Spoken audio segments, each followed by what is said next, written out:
September 13 रोजी अहमदनगर जिल्ह्याच्या कोपरगाव तालुक्यातील संवत्सर येथील मनई वस्ती येथे आदिवासी संग्राम परिषद महाराष्ट्र राज्य अहमदनगर जिल्हा यांच्या वतीने एका भव्य मेळाव्याचे आयोजन करण्यात आले आहे।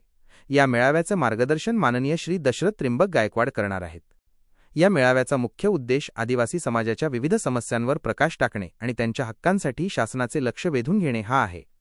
मेळाव्यामध्ये प्रामुख्याने वनजमिनींचे हक्क, आदिवासींवरील अन्याय अत्याचार आणि वनभूमी वन अधिनियम कायद्याची तसेच 2000 सालापासून लागू झालेल्या GRची प्रभावी अंमलबजावणी न झाल्याचा मुद्दा उपस्थित केला जाणार आहे। महाराष्ट्रातील आदिवासी समाजाला एकत्र करून या महत्त्वाच्या विषयांवर चर्चा केली जाईल आणि लवकरच सर्वोच्च न्यायालयात सुप्रीम कोर्ट याचिका दाखल करण्याबाबत पुढील दिशा ठरवली जाईल। या मेळाव्याला सर्व आदिवासी संघटना, सदस्य आणि आदिवासी बांधवांनी मोठ्या संख्येने उपस्थित राहावे, असे आवाहन आदिवासी संग्राम परिषदेने केले आहे। हे निवेदन जाहीर आवाहन असून मेळाव्यामध्ये महाराष्ट्रातील तमाम आदिवासी बांधवांच्या हितासाठी महत्त्वाचे निर्णय घेतले जाणार आहेत।